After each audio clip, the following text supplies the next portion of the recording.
Doctor Surendra Jain Bharti Burhanpur से पूछते हैं, परम पूज्य निर्व्यापक श्रवण मुनि श्री के चरणों में कोटेशन नमन। महाराज जी, पंच परमेष्टियों में साधु पद को विशेष महत्व दिया गया है, ऐसा क्यों? क्योंकि शेष जो 3 पद हैं ये कोई पद नहीं है, एक व्यवस्था है, समस्या का समाधान है। अरहंत, आचार्य और उपाध्याय, ये जो 3 पद हैं ये कोई पद नहीं है, ये तो एक समस्या का समाधान है। एक सृष्टि की व्यवस्था बनाने के लिए, एक अनुशासन बनाने के लिए कर दिया जाता है। जैसे अरहंत भगवान 13वें गुण स्थान में होते हैं, एक व्यवस्था बनाई गई, क्योंकि यदि अरहंत अवस्था नहीं होगी तो हमें उपदेश कौन देगा। तो एक व्यवस्था बनाई कि जो अरहंत अवस्था में रहेंगे वो उपदेश आदि देंगे। जैसे आपका स्कूल होता है, क्लास होता है, क्लास में किसी एक को कैप्टन बना देते हैं। क्लास में सब विद्यार्थी बराबर हैं, उसका गुणस्थान बराबर है, सब कुछ बराबर है, लेकिन उसको कैप्टन बना दिया। तो ऐसे ही हम आचार्य परमेष्टि जो पद है एक समस्या का समाधान है। मुनियों में एक को कैप्टन बना दिया, भाई तुम इसको किसी ना किसी को अनुशासित तो करना ही पड़ेगा। आपके यहाँ जैसे अध्यक्ष बोलते हैं, संयोजक बोलते हैं, ऐसे यहाँ आचार्य पद एक व्यक्ति को सौंप देते। उपाध्याय सभी लोग पढ़ाएंगे तो कैसे पढ़ा पाएंगे, किसी को एक को पढ़ाने के लिए नियुक्त कर दिया।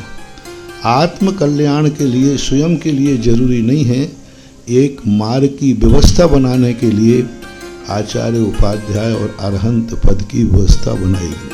आचार्य उपाध्याय दोनों पद एक व्यवस्था है, कोई गुणस्थान नहीं बढ़ता, कोई निर्जरा नहीं बढ़ती, कोई अलग से विशुद्धि नहीं बढ़ती, और अंत में जब समाधि होती है तो हर व्यक्ति को मुनि पद पर ही आना पड़ता है।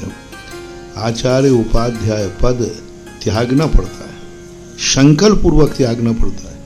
यदि वह पद श्रेष्ठ होता तो समाधि के समय त्यागने की बात क्यों कही जाती। इससे सिद्ध है कि ये एक समस्या का समाधान है, एक व्यवस्था है।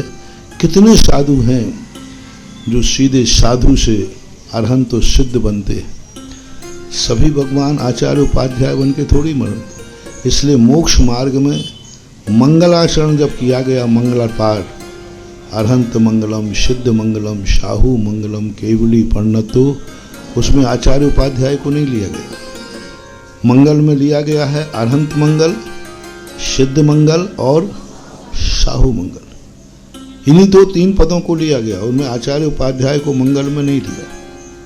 क्यों नहीं लिया? क्योंकि वो साधु के अंतर्गत गर्भित हो जाते हैं, क्योंकि उन्हीं आचार्य को अंत में साधु बनना पड़ेगा। इसे परम पदम, ज्येष्ठ पदम, श्रेष्ठ पदम, मुनि पदम ऐसा शास्त्रों में उल्लेख आता है।